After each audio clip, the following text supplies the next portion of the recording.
Hello, testing, testing. Are we live? Let me check and see. The rain in Spain mainly stays on the plain. We are coming out of a Mercury retrograde. So, as you can imagine, it can be a little bit difficult with technology. I try to prepare in advance, but I promise you, uh, that's the thing with lives. You got to practice quite a bit, and even then, there'll always be something minor, but the audience doesn't see that. You see that. Anyway, let's go ahead and get to the meat and bones of today's conversation. Mars is going to be entering the battlefield with Saturn and Uranus.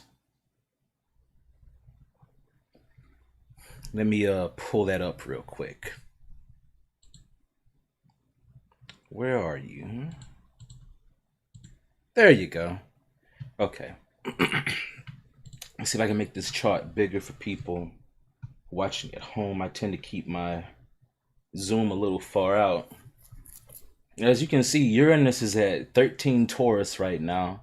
I'm actually very curious what fixed star Mars, Saturn, and Uranus, what fixed stars, if any, they will be conjunct at the time of the uh, exacting, if you will, of the T-square. Mars will be exacting that T-square in a little under 2 weeks, because Mars moves about what? It moves slightly slower than 1 degree per day. Yeah, it's noticeably slower than Venus. Yes.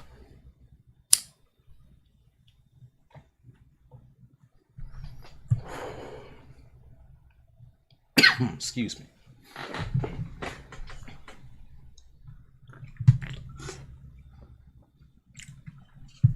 So let's break down this T-square, because the long story short is that an epic confrontation is up ahead. And I wouldn't say that this confrontation is, World War III or anything like that, but I would definitely say that this is a very significant transit and that we could all benefit from understanding this transit. And that's why I do astrology, because it's really helped me understand a lot and evolve as a person. And I want to be able to help others experience that as well. So let's start off with Saturn, because Saturn's in rulership right now in the sign of Aquarius. What I've come to notice about Saturn is that it creates obstacles to achieving a certain thing, but at the same time, it actually demands that these obstacles be overcome, and whatever these obstacles are blocking, that thing be achieved. Now, Aquarius is Leo's opposite. So instead of being concerned with personal identity, Aquarius is concerned with collective identity. And that's really evidenced in... Hold on just a moment. I'm getting some red buffs here. Getting some red on the fader here, so I'm trying to... If you can hear me, anyone who is watching this, if you can hear me and it's coming through clearly, please let me know. Let me know if anything's wrong with the stream. Thank you. So, Saturn is concerned with collective identity. And right now, very specifically, we're living in a time where people are more atomized than ever, especially since many social events were canceled or limited as a result of COVID. We were already going very personal and atomized routes, as it were, but the onset of COVID definitely did not do that any favors. Now, mind you, that was during heavy Capricorn season. But to the point, Saturn demands of us that we learn how to better integrate our collective identity into the world around us, how to stand together, which is something that I will elaborate on later on in the podcast. And at the same time, it is imposing difficulties in making that happen. Now, why is it imposing these difficulties? I believe that Saturn is doing so because it is trying to make us understand just how important these collective connections really truly are and what's at stake if we do not learn how to healthily maintain those connections. That sense of humanitarianism, that understanding that we are all humans living on this planet, and that this is the only planet that we have, and that as a species, we do far better to work with each other than against each other. Now, the way that Saturn's expression will be reflected can be seen in the nature of the Mars opposition that has begun. See, to transition to talking about Mars, Mars is in the sign of Leo right now, which in many ways means that Mars is acting as a stand-in for the Sun. And the aspect of opposition is one that is Saturnian in nature, actually. That in opposition is the desire to achieve a goal, but having very different approaches to that goal. And this is reflected too in something else that's really neat. If I can bring it up real quick. Give me just a moment, everyone. Whoop. And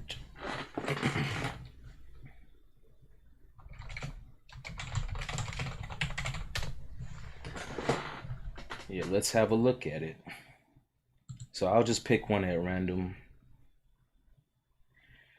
Now, if you if you read these things, they tend to be in many ways exact opposites, things that are personal and behind closed doors versus things that are private, things that are of oneself or one's own possessions, and things that are of other people or involving other people or involving energy as it flows through other people.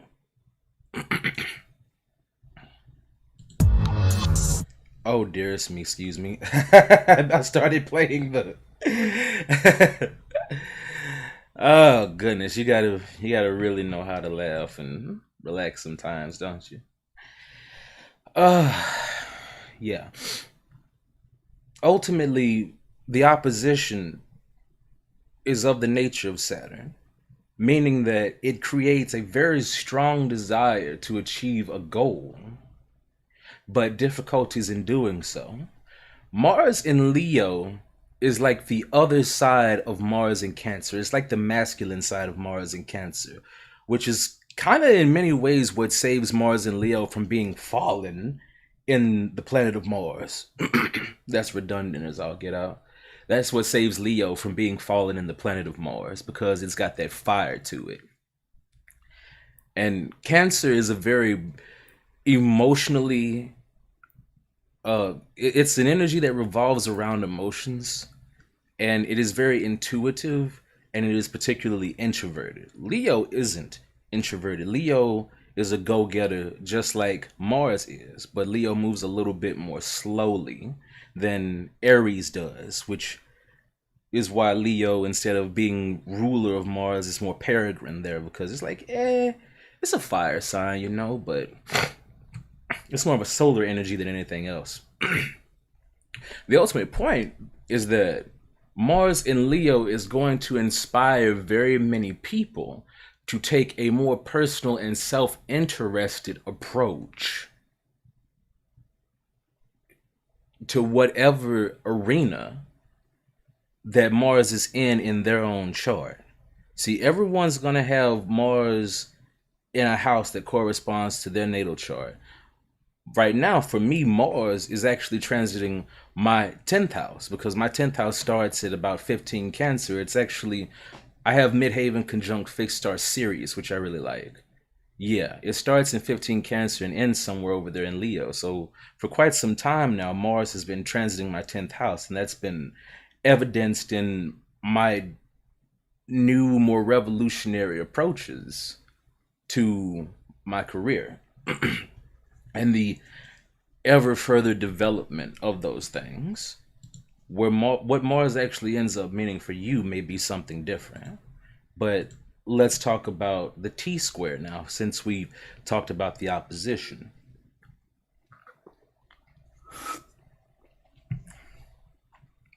At the key of that T-square is Uranus. Uranus has the fingers pointed at both Mars and Saturn. Uranus is an Aquarius Scorpio energy. It is something that is very sudden, it is unexpected, and it is something that is, again, quite revolutionary. It is something that has the power to affect great change in a very sudden and swift way. And think about it. If Aquarius was any sort of earthly phenomenon, it would be a cloud. It's in the air, it bears water, but it isn't water. It's water in the air. And you can never really truly tell when a cloud is going to first release its rain. And that rain can very quickly turn into a flash flood. It can turn into thunderstorms. It can turn into tornadoes, hurricanes, all manner of things. And that truly represents the power of Aquarius, because it has that weird link into water that's a little bit unexpected underneath the surface. The point being is that Uranus and Taurus is not a good match of energy for Uranus. That's what it means to be fallen. It means that the archetype of the sign differs significantly from the archetype of the planet, and that the two are quite mismatched. Because Taurus is not unexpected. Taurus is very well choreographed. Like if a bull is stampeding towards you, you're gonna hear it and you're gonna see it coming, if you're paying attention. So to such an extent, I believe that Uranus's role in this massive T-square is that it creates a very strong and significant urge to affect the change, but the change doesn't happen like a snap.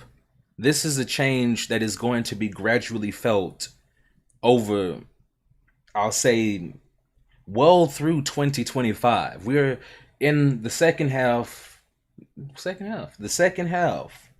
of 2021 right now.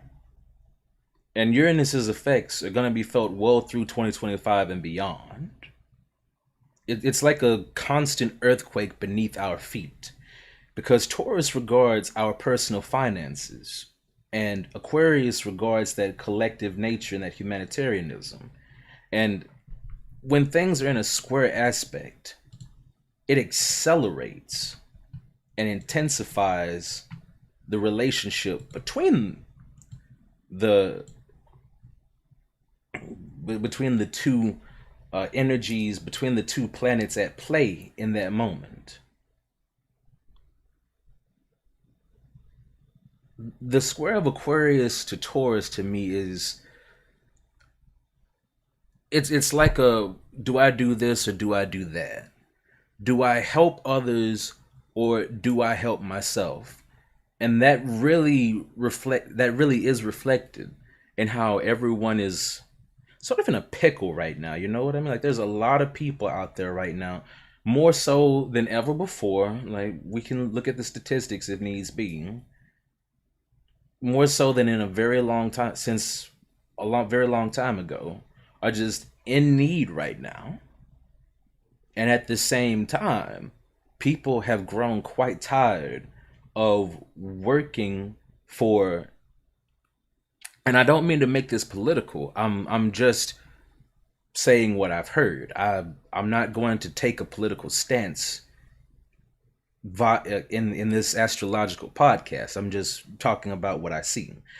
I hear very frequently of a lot of people not wanting to go to certain jobs. I've heard of labor shortages across America, very specifically because people don't want to work in terrible conditions for low pay anymore. And that's led to short staffing all over the place.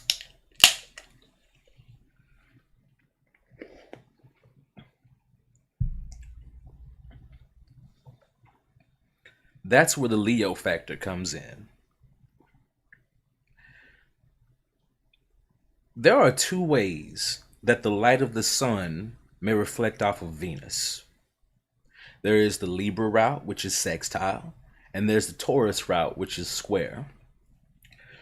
When the light of the sun is reflected off of Venus poorly, aka the Leo and Taurus route, I can only think of one thing: decadence.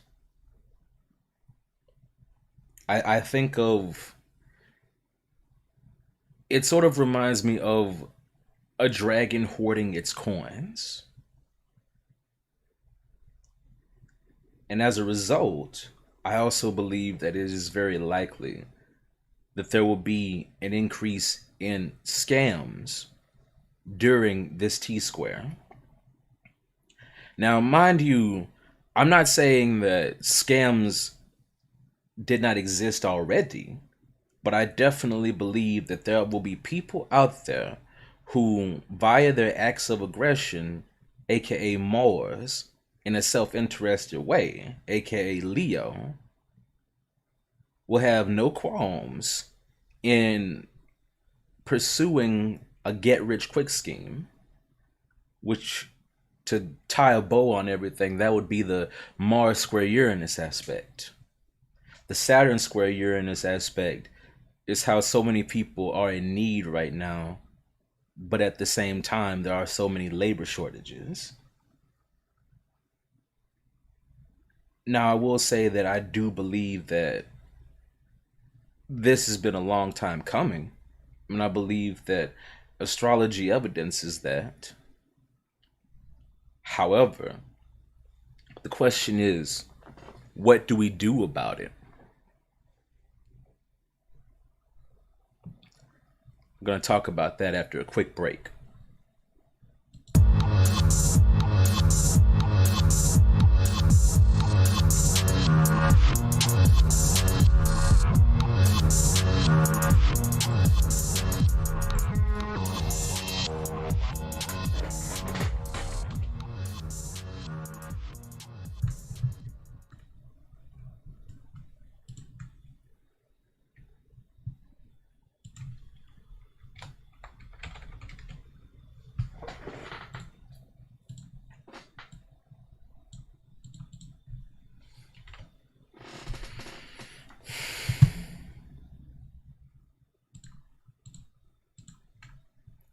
All right.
Ooh, I've been speaking without the microphone on. Okay.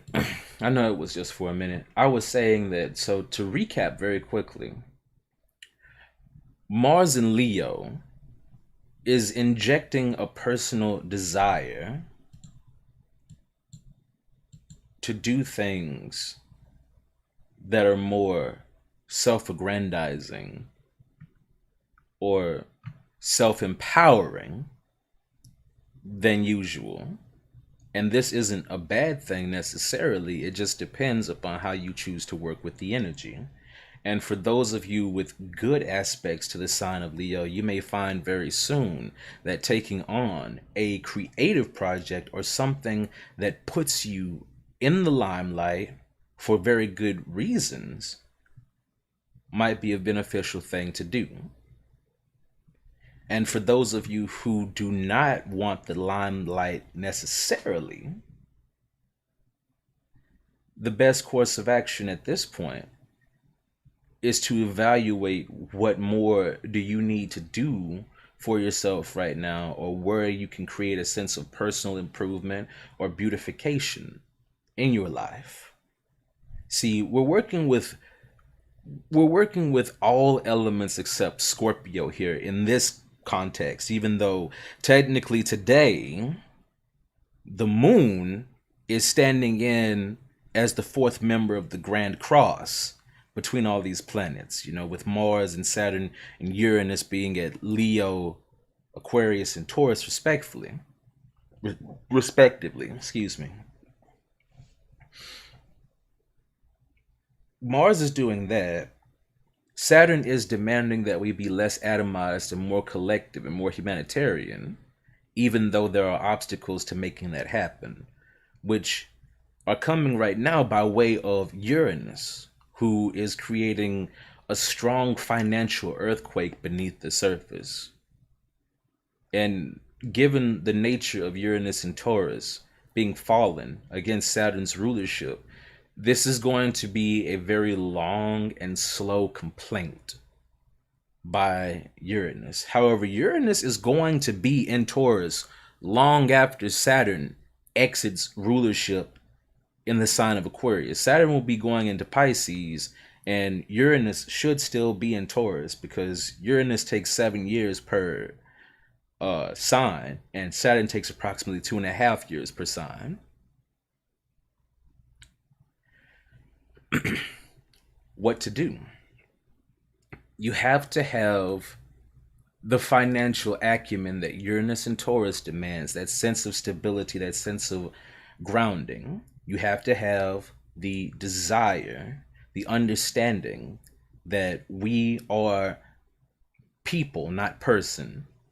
We are people, not person, which demands that we pay closer attention to the way that we interact with other people and what sort of energy we exchange among each other, all the while balancing the other side of the scale with Mars and Leo, which is trying to show us how to remain sufficiently independent or sufficiently individualistic, how to balance the individual with the collective at this point, more or less. Those are the two things that are being weighed against each other. And Uranus is just sort of underneath, or wherever you call it, and it's rocking the scales back and forth, making them difficult to balance. Employ those energies and you will do well. This is a very different live from the sort that I normally do. If you like live this way, please do let me know. If you don't, that's fine. You know how it is with experiments. Gotta figure out what to do until it's right. If you have any questions regarding the upcoming transit, feel free to contact me via Tarot Astro Nova, and I'll get back to you as soon as possible. All right, thank you everyone who tuned in. It was great to be back. I think I'm going to actually be doing this every week now, if I can help it, that is. It is my intention to do this every week. And I hope that through my ramblings that you were able to get something out of it. Oh yeah, one more thing.